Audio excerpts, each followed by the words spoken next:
Dear child, it is past midnight.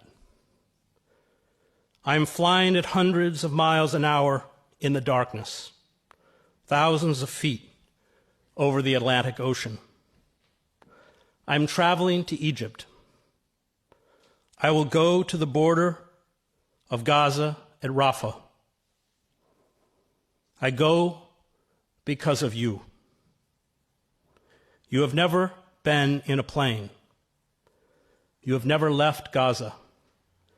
You know only the densely packed streets and alleys, the concrete hovels.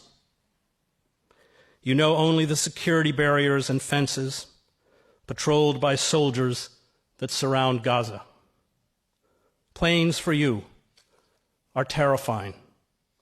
Fighter jets, attack helicopters, drones. They circle above you. They drop missiles and bombs.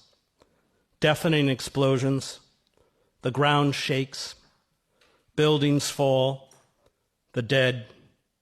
The screams. The muffled calls for help from beneath the rubble. It does not stop. Night and day. Trapped under the piles of smashed concrete, your playmates, your schoolmates, your neighbors, gone in seconds. You see the chalky faces and limp bodies when they are dug out. I am a reporter. It is my job to see this.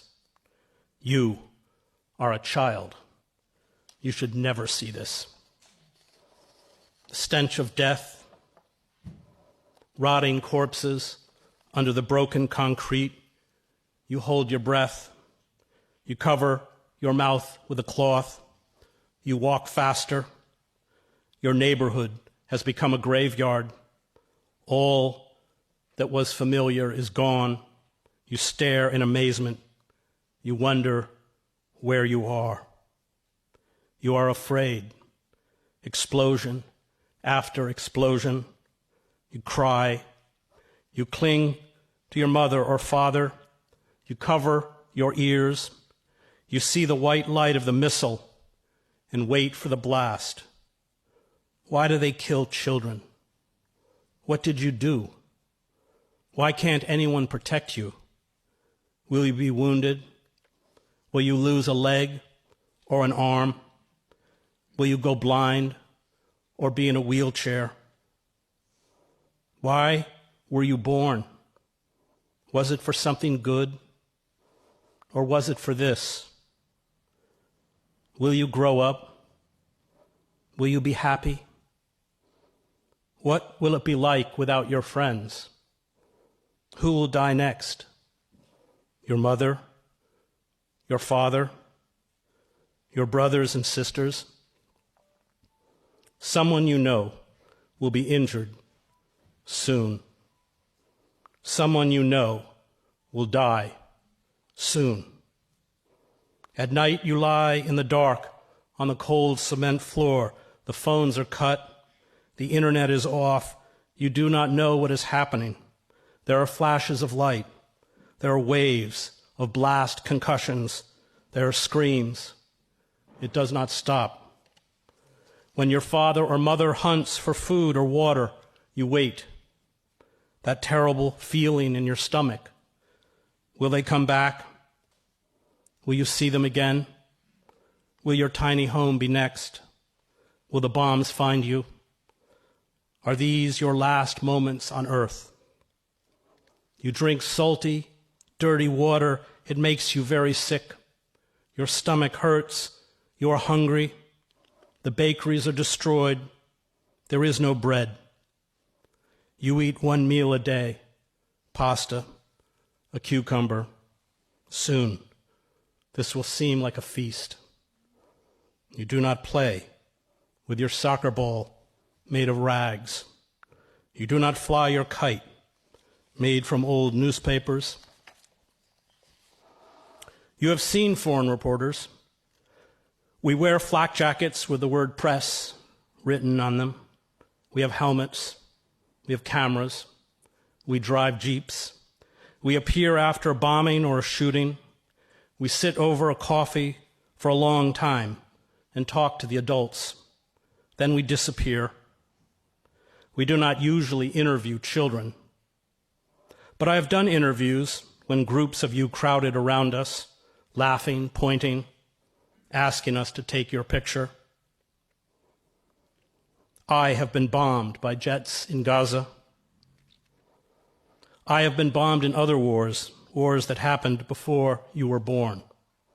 I, too, was very, very scared. I still have dreams about it. When I see the pictures of Gaza, these wars return to me with a force of thunder and lightning. I think of you. All of us who have been to war hate war most of all because of what it does to children. I tried to tell your story. I tried to tell the world that when you are cruel to people, week after week, month after month, year after year, decade after decade, when you deny people freedom and dignity, when you humiliate and trap them in an open-air prison, when you kill them as if they were beasts, they become very angry. They do to others what was done to them. I told it over and over. I told it for 7 years. Few listened. And now this. There are very brave Palestinian journalists. 50 of them have been killed since this bombing began. They are heroes. So are the doctors and nurses in your hospitals. So are the UN workers, almost 100 of whom have been killed. So are the ambulance drivers and medics. So are the rescue parties that lift up the slabs of concrete with their hands. So are the mothers and fathers who shield you from the bombs. But we are not there.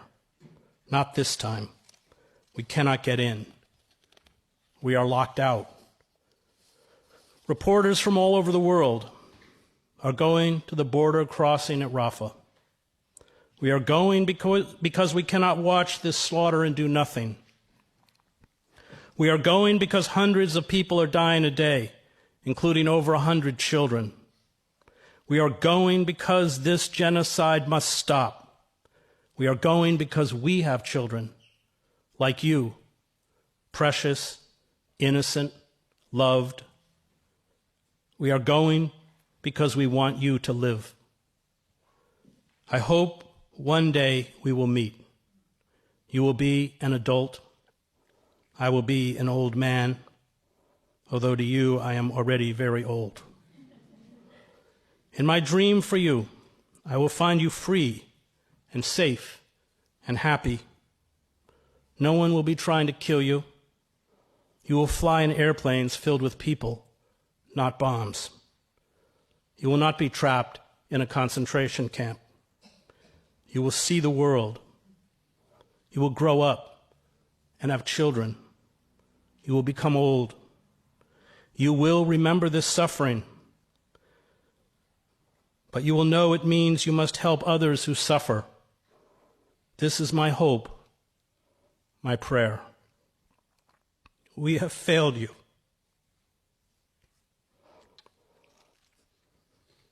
This is the awful guilt we carry. We tried, but we did not try hard enough. We will go to Rafah, many of us, reporters. We will stand outside the border with Gaza and protest. We will write and film. This is what we do. It is not much, but it is something. You will tell your story again. Maybe it will be enough to earn the right to ask for your forgiveness. Thank you.